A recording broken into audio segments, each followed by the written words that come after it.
Such a beautiful sound, as our mates from Dirt Tracks and Rib Racks would say. That is an awesome one. Yes. Cheers, buddy. Happy Friday to you. Cheers. Happy Friday. All right, guys. Welcome back to another episode of Wild and Wingless. As you can see, I've got myself Travis Millar. Travis has been racing over in the USA and he's come home. And what a good way to come home to, mate. Tell us about your travels over there. Yeah, so we started off trying to race the weekend prior to racing Indiana Sprint Week. Prior to that, actually, my mum and dad got there about a month to Sprint Week, and they put the car together. They built they spent a month at Scott Bennick's shop in Marion, Indiana, and built the car together. So we bought a frame and a panel kit, and mum and dad spent a while there. Probably annoying the hell out of all the guys at Bennick's shop, building the car together. But they also loved a bit of the mum and dad took plenty of Tim Tams, so that was a good thing. Love it. It was a payoff.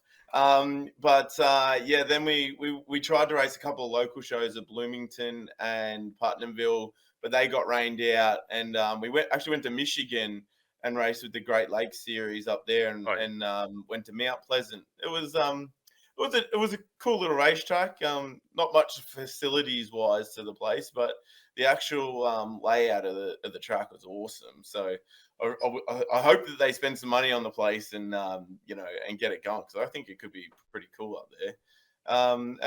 We just went straight into Indiana Sprint Week. We missed out on the invite process for the IMS race, which was just an invite only race. Mm-hmm. Obviously, everybody wants to race at IMS, so they had to cut it down to 40 drivers, and so we were sitting in the grandstand for that one, which was pretty cool. I think I saw Hayden Vickers and Caitlin Vickers there as well, and a bunch of other wingless people, which is good to bump into them.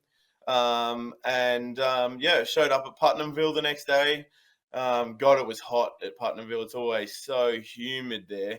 I don't know why. It's just always ridiculously humid at Putnamville, or Lincoln Park is what it's also known as. We didn't miss. We missed the invert on the time trial, and then went forward in our heat race, but missed the invert, or missed the transfer to the A, and then started pretty deep in the B main, and then I think we missed the transfer by 2 spots. But for second time out in the car, straight from a wingless from a V6 to a V8 was not too bad. Actually at Mount Pleasant we ran 6th, so we were running third for a lot of the time, and then finished up 6th. We're just way too free in the feature. But I think the big thing to take away from Putnamville, and not many people will it doesn't really show it on the TV, but you literally drive down and you go over a live road that goes into a quarry, and then you're straight onto the racetrack, and your first lap past the flag stand is on it. So you literally jump off the berm into the racetrack on turn 4, and you got 2 laps, and then get off the racetrack.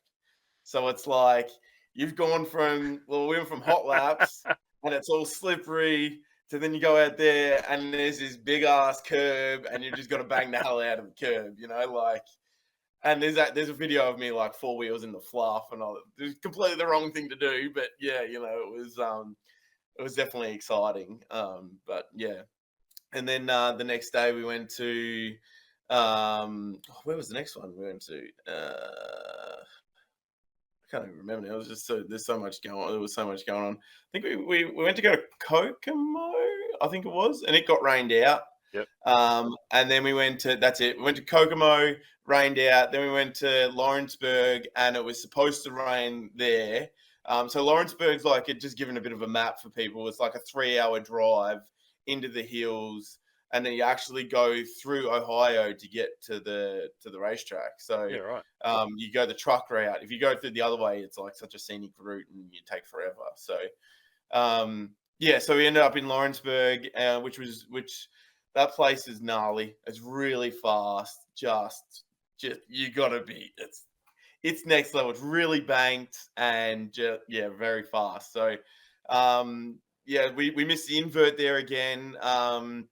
And probably we started deep in the B and actually got into a transfer spot, then fell back out of the transfer spot, and then was like right on the back of the transfer. But that was like up on the wall in the end. Like we were in the heat race, we were on the bottom, and then in the feature in the B, we're like up on the fence. It was that was pretty gnarly actually. So, and then we had a day off, and then we went back to Kokomo for the rain out day. So that was once again that was a great deal going to Kokomo. Like it has a lot of like natural grip to the racetrack. So like even you're running the bottom and the thing's just like trying to rip wheel stands, you back it in and you're up on the fence and the thing's just trying to rip wheel stands. Like, yeah. So Todd and I started right behind me and we got going and I was like rolling around up the top and this guy holding me up. But I could see, this is in the B main, and I could see there's a bit of a choppy spot down the bottom. Anyway, Todd rolled through. I think he must have got underneath of it, but he rolled in past me and the guy in front of me. And I was like, oh, yeah, I'll just get down there. Well, I went down there as well, and I hooked this massive rut, and the thing rode up on the right front, and I accidentally got into the guy, but he was already, there was a car spinning in front of him. So it was like a chain reaction. The guy ended up rolling over. I went and apologized to him. I was like, oh, sorry, mate. And he's like, mate, I saw you coming. I saw the guy in front of me spinning. He's like, I just drove up on the wall. He's like, I had nowhere else to go. He's like, what do I do? You know, so that was pretty gnarly. And I was talking to, I actually then under caution, funny enough, Todd and I can't get away from each other. We were like trying to, over there, you're allowed to just brake traction to keep your tires sort of warm. It's still sort of frowned upon, but we're like accelerating, braking. Anyway, the guy in front of Todd was sort of like holding up, and Todd accelerated and then broke. And I kind of got the rhythm wrong, and I actually hit the back of Todd, ripped the front nerf bar off, and they had to go caution again. I was like, Jesus. Oops. Todd's like, oh, I just felt a little bump. And I was like, yeah, well, that was my nerf bar going exit stage right. But anyway. I said, typical. We come all this way and we still have to crash into each other. But anyway, it wasn't as bad as Todd at Putnamville, though. He really got the raw end of the stick from Justin Grant. But, you know, I think Todd's crew made sure that Justin Grant knew about it. That was for sure. That was exciting.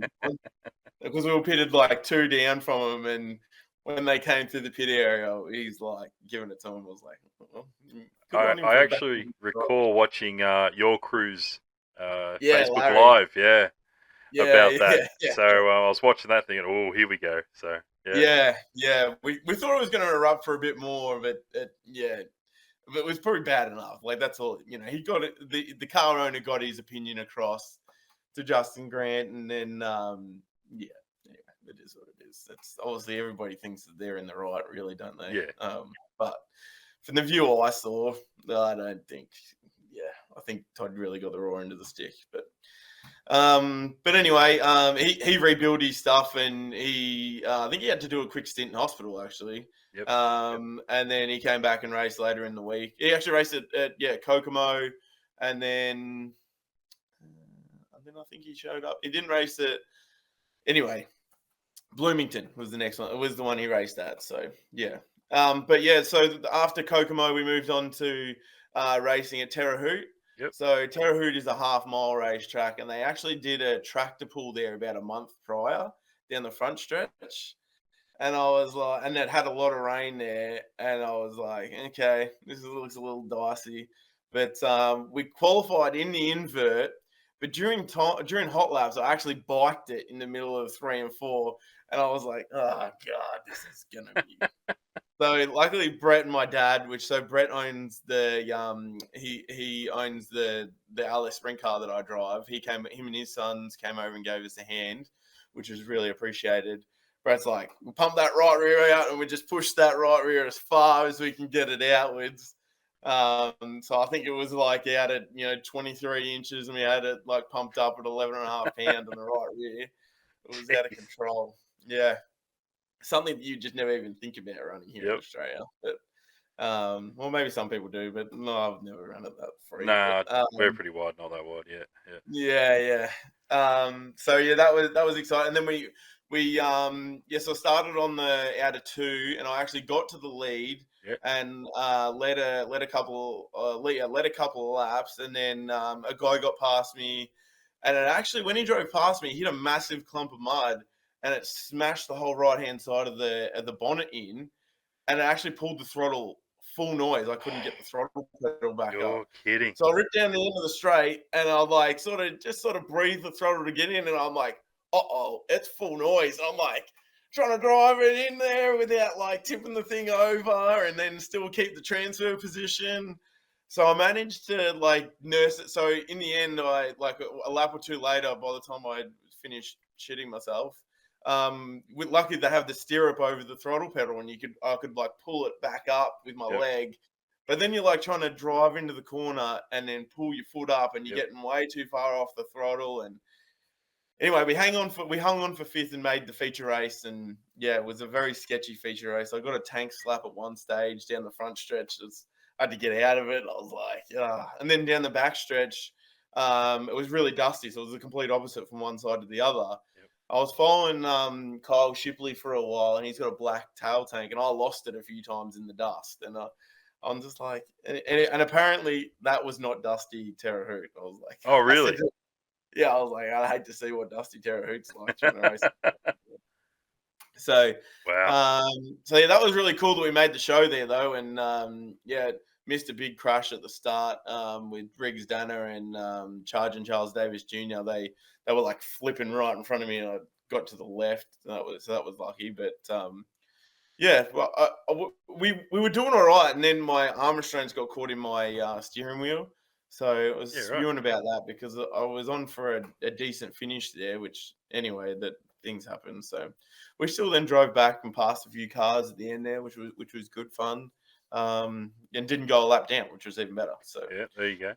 Yeah. And then we went to Bloomington, and that was the complete opposite. We didn't time trial, so couldn't get a hold of the racetrack. The racetrack had big rocks in it. It was a bit disappointing. Well, we did pretty well at Bloomington last time, so to go there and not do so good this time, it kind of sucked.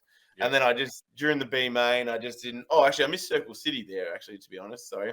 So prior to going to Terre Haute, went to Circle City, which was actually it's a really small place, probably like, I'm going to say somewhere between Lang and Avalon. So maybe, I don't know if you've ever been to Nyora. It's kind of like Nyora size. Yep. But the brick walls, the walls are only like concrete blocks. So you kind of lose the wall when the dirt builds up to it. Yep. So you come off the turn, you're like, yeah, I think the walls, and then you just sort of feel it against the dirt, pushes you back down the straightaway. So anyway, then I missed the invert again there, but then got going in my heat race, made it into the B main, back of the B main, and drove all the way to fifth, and actually missed the transfer by like a 15th into the feature race. Like I passed Carl Drake on the last lap, and so we were hauling ass on the infield tractor tires. Actually, there was like half tires hanging out of the ground. I just nailed them. There was yellow all under the front of the car and everything. But hey, they kind of allow that there. Obviously, if you have the whole car on the infield, they don't like that. Yep. If you can get down there and not mess up your car too much, they kind of allow it. So yeah, and then sorry, back to Bloomington. Sorry, I jumped around there a little bit. Back to Bloomington. It was just it's a bit of a funny racetrack because it's really banked and then falls over the edges, no walls, but it has no grip in it at all. Like it's just hard to get a hold of. You race the bottom a lot. The curve, it doesn't curve up on the top. It just falls over the edge. So you try and run around the top, and it's very dicey to run right on the edge. And then a lot of people just end up moving all the way to the bottom. Even Seavey, who won, he spent the last like 15 laps putting around the bottom. So yeah, jeez, okay. It looked like it's something that would hold. It'd be like a full pleasure dome and everything. But okay, wow. So.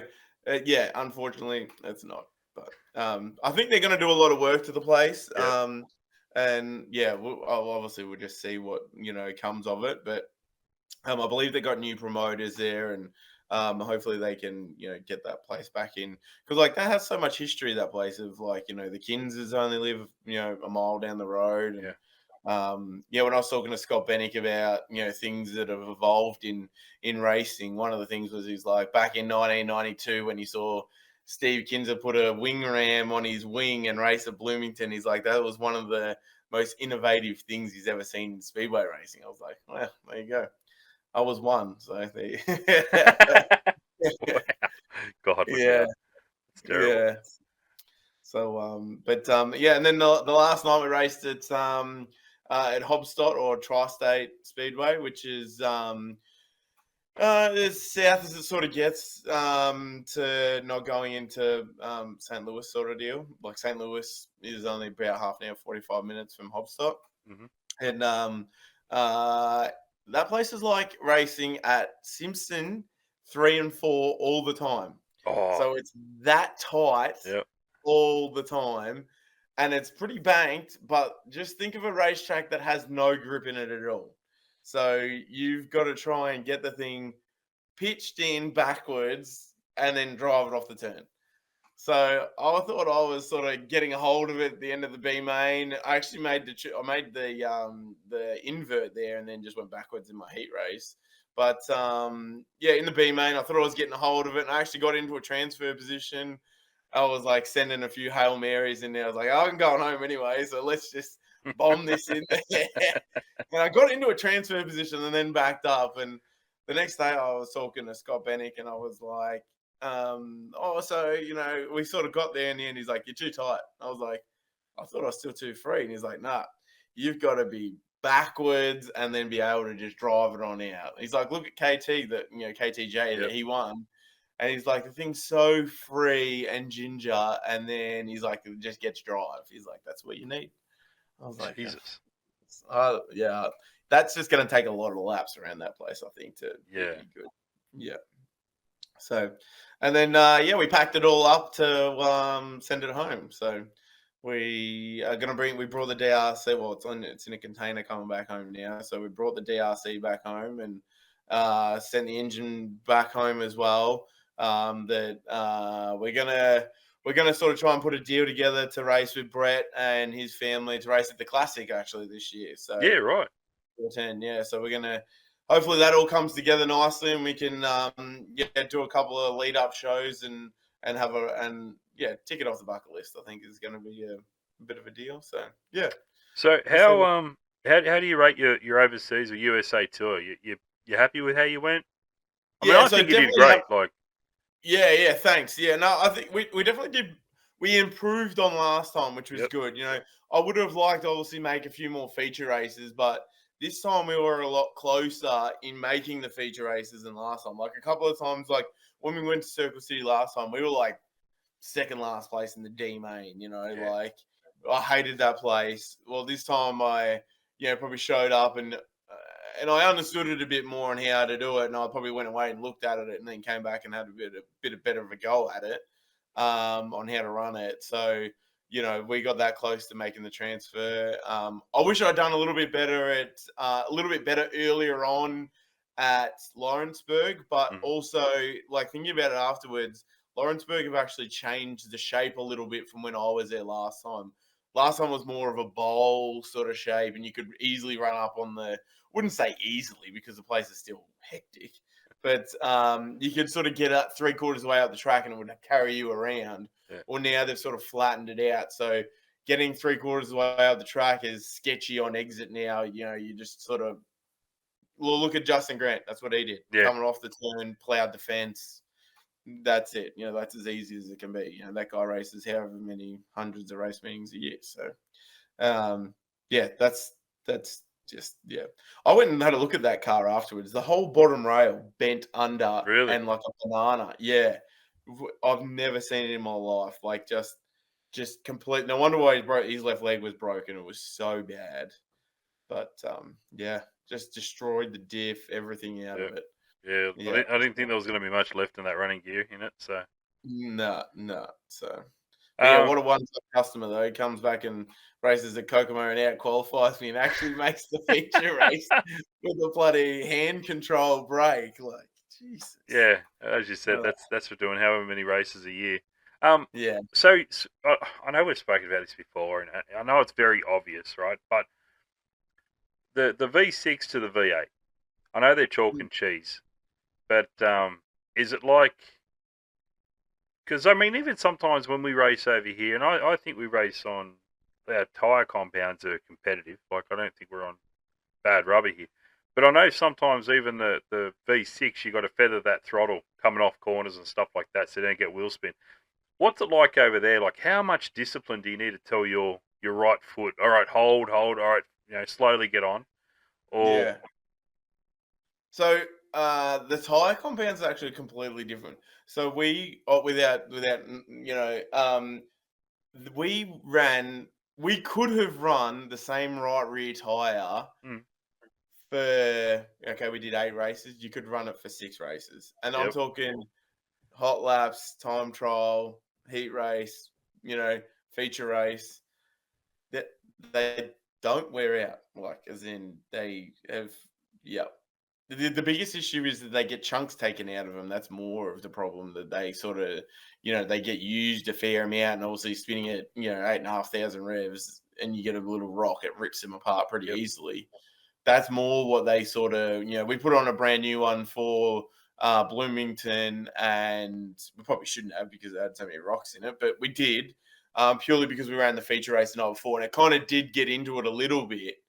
But when I'm talking about getting into it, it's still, like it just wears the crosshatch off the right rear tire, and that had done like 4 nights prior to that. So, and then the left rears, we wore the nipples off them. That was it. And Bennick had the exact same thing. They're like, he's a front running guy, and he had the same deal. It's like they don't wear out. Where somewhat has it to do with the racetracks. I don't know. Like is somewhat of it to do with the compound that it doesn't get in the racetrack as well. So being racing down at Warrnambool a fair bit prior to them putting the black dirt in, that had a lot of rubber into it. So, maybe, I don't know. It's a bit of it's a tricky one, really, isn't it? But the chalk and cheese between the V8 and the V6 is, you have to drive a V6 reasonably straight and more momentum driven. So, like when we raced at the half mile racetrack, that's sort of like a momentum situation. Okay, you get off the throttle and on the brake a little bit at the end of the straight, but it's all about sort of kitting back on the throttle and sort of driving it down the straightaway, as early as you can and keeping it straight. As much as it was not easy to keep it straight because it was so rough. But on the other racetracks, like when you go to Kokomo, those guys just stand on it. I don't know how they do it, but they just like boom. That Briggs Danner, man, that kid, he just on the floor, and same with Mitchell Mole, just on the floor. The things are screaming their head off, and they ride the brake a little bit, but other than that, it's all about like just driving forward. That's it. It's out of control. See, I was sitting there thinking, surely these boys have to have like a bit of a feather throttle there so they don't spin those wheels. But they still manage to get front wheel lifts. They get big rooster tails sometimes, depending on where they are on the surface. I'm thinking, man, those things just drive like. Yeah. So probably when we went to Circle City was probably Circle City and Hobstadt. They're probably the ones you had to be sort of gentle on the throttle, so the ones that didn't have a lot of grip, you had to be sort of gentler on the throttle. But Kokomo, you're on it. You're fairly on it. I don't know if you watched any of the SmackDown today, but like those guys that you just got to watch.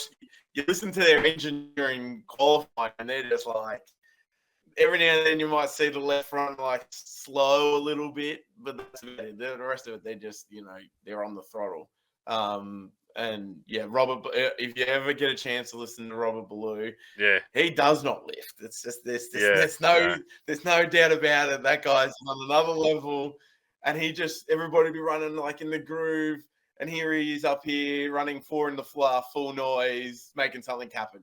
Like that's just next level. So I kind of got used to the power a bit, like as in, sometimes you get into the corner and you're sort of on the throttle driving around, but you might be like half to 3/4 throttle, and then like at Putnamville you get into the curb, you can really get into the throttle to drive you out of your problems. Yep. Where like here in wingless racing, it's like you get into it, like I raced at Warrnambool a few times, and you're into it, and you're on the curb, you're right on the fence, and as soon as you sort of start to get tight, there's no more throttle. You're already full noise, and the thing just like tightens up, and you're into the fence. Yep. That's the biggest thing that I noticed. The difference is, the wingless in Australia, you got to keep them so straight and like momentum driven. Where over there, it's not. You just sort of you're on it. Yep. Yeah. But yeah, that and you run them a fair bit freer over there as well. Obviously, with the power, you run them a lot lower to the ground. Otherwise, you'll just flip them over. So they already carried the left rear a lot as it is. So, but yeah, I hope that answered your question. Yeah, no, that was actually you actually hit it on the head. So I appreciate that. Now this year, well, not this year, but so in the past, obviously over in the States there, you can have those in-car adjusters for your shocks. Did you run them this year? Do you do that, or you just leave them as is? No, I ran them just to the bit of the wank factor, but yeah. So with the shock absorbers, we just you sort of kind of got to understand where the shocks are in the chart. So whether they're like at the full slick setup or they're at the full tie down heavy track setup. That was the biggest thing that I sort of realized. Coming into this time that I sort of understood that a little bit more. So there was probably only like 2 or 3 situations that I needed to adjust it. And then like whilst you're racing, it's pretty much impractical to be, crunching on shocks and then driving at the same time. Yeah, and pulling a tear off and doing all these other crazy off and flipping somebody off at the same time. Yeah. So, it's more you just do it under caution, and then also you got time to think about it, especially sometimes when people won't get off the racetrack or they got a work area over there, so they can spend time in the work area or whatever. So that was sort of the only time that I kind of was able to tune on them a little bit. I think I only did it like 2 or 3 times, but but some guys go full extreme. They have weight jacker adjusters on the stops, so like they can turn the thing and it drives the stop down in the corners, and then I know for a fact Stevie has a Jacob's ladder adjuster, so he cranks on the Jacob's ladder. Yeah, so I'm sort of, as much as the stuff looks cool, like I've seen it in speed cars right here in Australia, they can run that stuff, and you see it, and it looks cool. You know what I mean? It's like being a tar carter back in the day when you were little, and you saw that guy with a tear off on his visor. You're like, oh, that's cool, but completely impractical driving tar.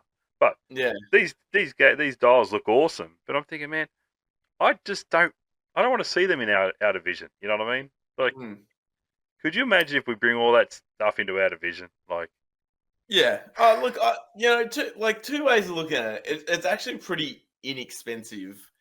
How much the knobs cost? Yeah, and then people already have those shock absorbers. So really, if somebody says, "Oh, it's not," I'm like, "Oh, well, you already spent the." I'm more talking about people able to turn a knob and drive the cars. Like we've got some of these people. Jeez. Okay. When we get back to that situation, it should just be like blanket rule. If they bring it in, it's like blanket rule under caution only. Yeah. If you see you playing with them whilst racing, man, I'm going to go and find. I need to speak to Mark Blight and actually ask him for a photograph of the adjustable Jacob's ladder. I reckon he knows it. He's got a photo of it because that would blow my mind, and it'd be like, why? But anyway, they need to do it. Okay. Yeah. So it's just the point on the it's a part of the bird cage actually, and it just right screws the bird cage up and down, the heim on the bird cage up and down. Yeah. Jeez, look at that. Well, soon if we talk it out loud enough, Ty Bill will start selling that sort of stuff. So got to watch out. All right, so you're back home safely. Let's have a chat about your plans for this season. What do you got your eyes on? Yeah, so as I sort of said before, we're gonna probably run the 410 at the Classic. do a couple of races in the wing car prior to that. Like wing car racing is kind of out. It's out of our budget, you know. Like I save up for, you know, as much as I say that, and I've been racing over in America, but like I save up, you know, 2 years to go over there and race at it, you know. So and it's sort of, it's still, I don't have a backup car like, you know, 3/4 of the other guys do. You know, I don't have a spare motor that everybody else has over there. But you know, yeah, we're sort of going to do the wing car on a shoestring budget, and then and just have some fun with it. But I really want to click off a couple of title races in, you know, in the wingless, you know. So, you know, I really want to try and get another state title, whether it be in Victoria, or I'd love to win one in another state. That'd be just, you know, next level. And then obviously going over to WA for the Aussie title. It's a long way to get over there. So yeah, I think we'll just sort of hit that cone when it comes to going over there and racing at it. You know, like it is a long way to get over there. Massive way, yeah. Yeah, and I started my own business and that.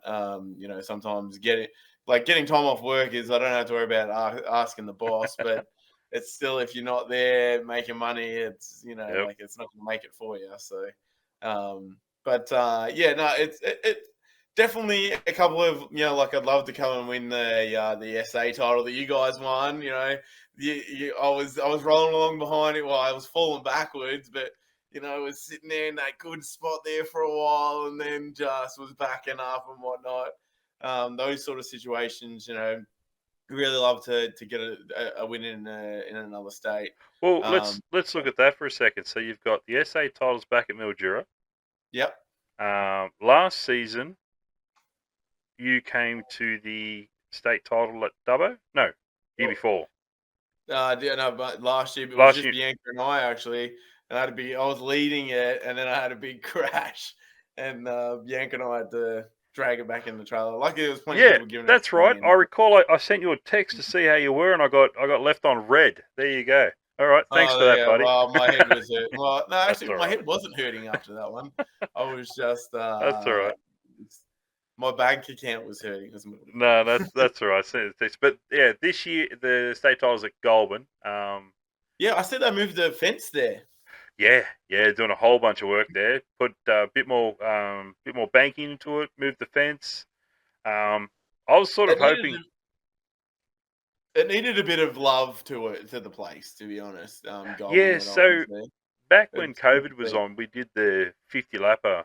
No, sorry, it wasn't. It was 86 laps. That's right, 86 laps for the Peter Craft No Bull. No Bull, yep. Yeah, and yeah, that race, I was away up in Darwin working on night shifts, and I snuck off to watch the race, and that was a great track that night. And that sort of time while we were there, because we lost Parramatta and all the rest, and sort of Wingless made that as our adoptive home. It was really good for a while. Then as years went on, sort of, as you said, TLC may have not have been there and whatnot, but it's always been a great track to race on. But yeah, all the work they're doing to it, as you said, moving the catch fence, hopefully it's going to be good. But I think, between that race there, then you've got your state title, Victorian state title this year's at Premier, which is going to be a great event. Yep. And then the one for the SA title at Mildura. I think you'll probably see us at all three of those. So it'd be good to be trying to catch the 93. That'll be fun. But yeah, no, definitely. I think mate, so much is going to go on at Mildura. Actually, I'm still waiting to hear the confirmation on that big dollar race. You remember that one? Yeah, I did hear about that. Yeah. My good friend Ben Shaw, he is good friends with. Is it Ken? The one he used to. He owns the Snap-on franchise up there anyway. Oh yeah. Yeah, he's a great bloke because he actually got us a good spot for the Aussie title. Nice. Yeah, he was giving us the full rundown one afternoon about what they're sort of planning there and how much they love Wingless and all the rest of it. I'm like, I said, it's a perfect racetrack for Wingless, mate. Like, you know, we love coming here because you can run multiple lanes. Yep. Like, I said, it's hands down like one of the best in Australia. Between that and I think I've said it before to but you put both of them side by side. Once again, they're pretty well banked. Yep. Like they're not overly huge. They race well. Yep. So. No, I wish some other racetracks might hear that and put some banking in. But well, anyway, it's funny you say that because the amount of cars we had there at Mildura, the heat, fuck, that was so hot. I'm pretty sure everyone's aircon did not turn off that weekend because it didn't for us that whole week. But that track was just mint. Those boys put so much effort into that track, and they were so proud of that track. They were happy with what we were doing, and talking to some competitors.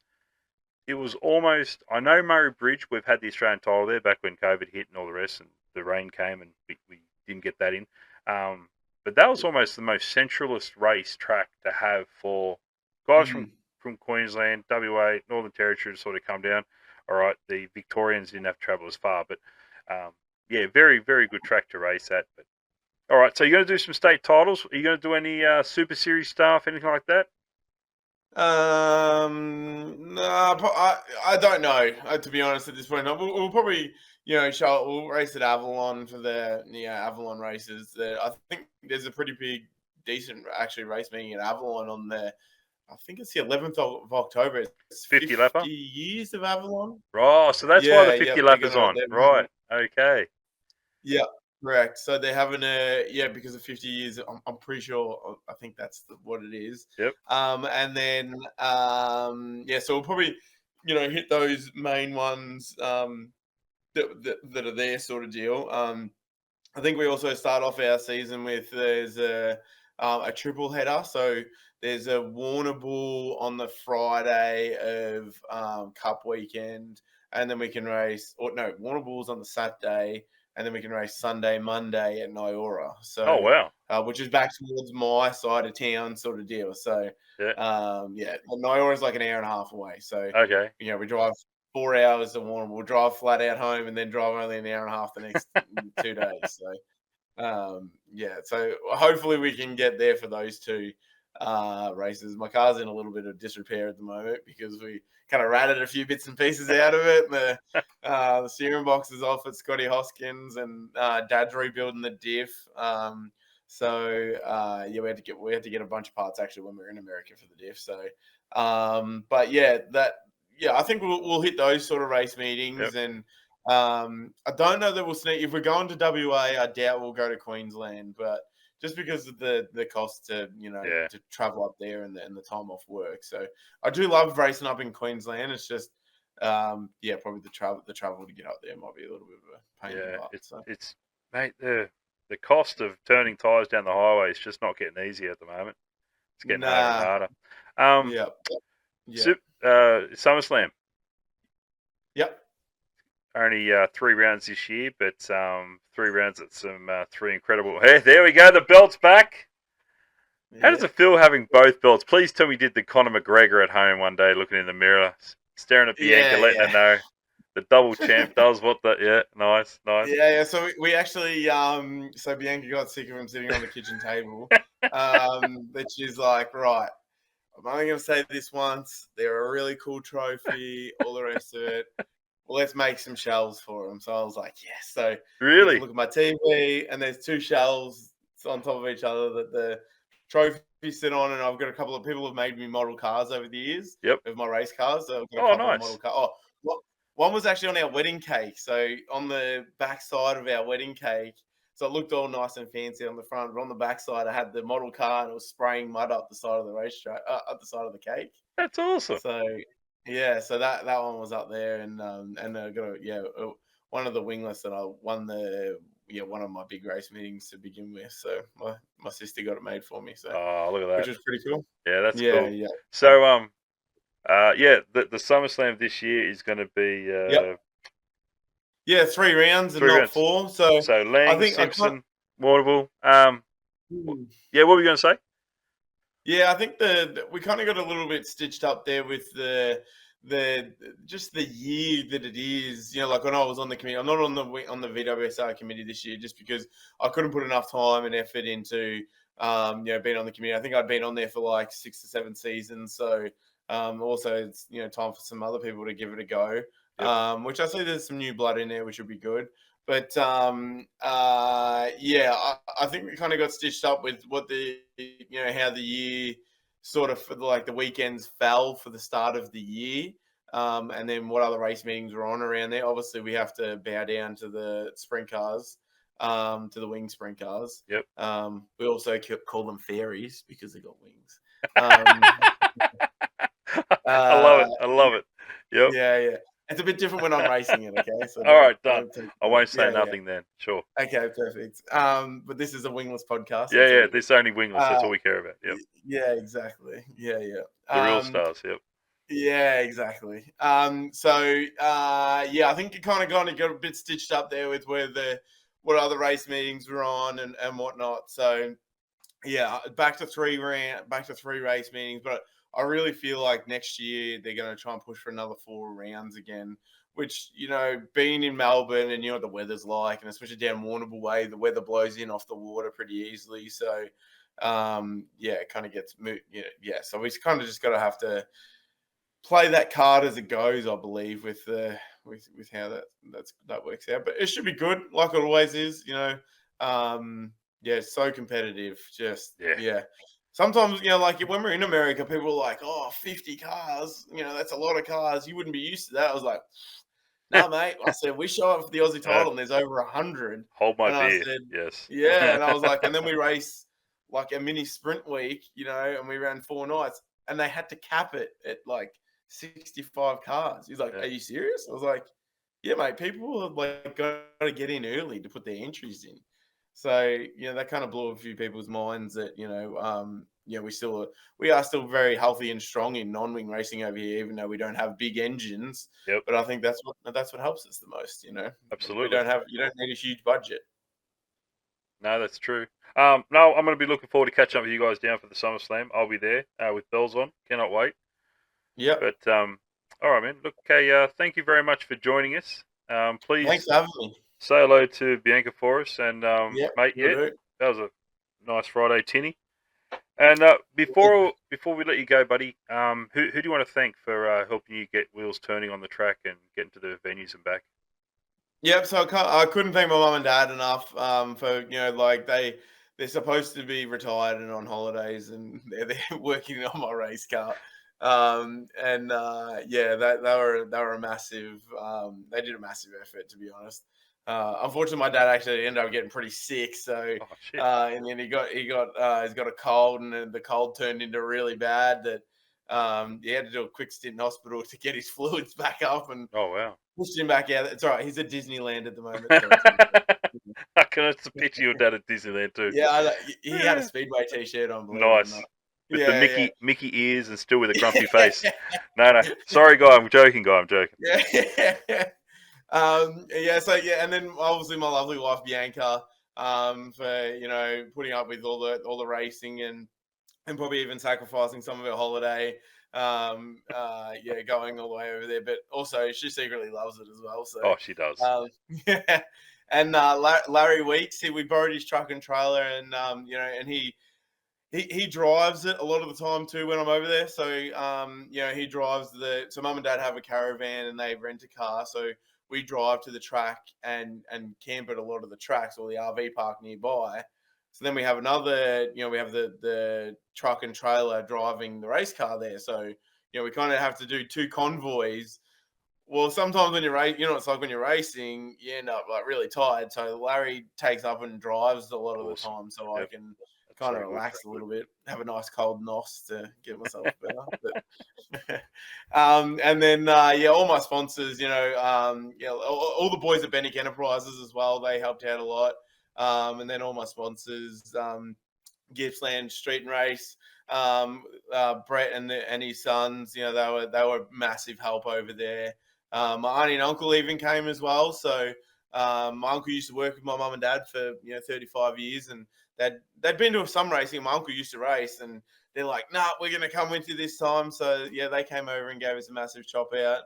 And all my sponsors: King's Fiberglass, Advanced Living Solutions, Foster Transport, DNF Race Products.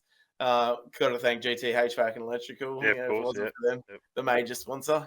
I probably missed a few upright enterprises, and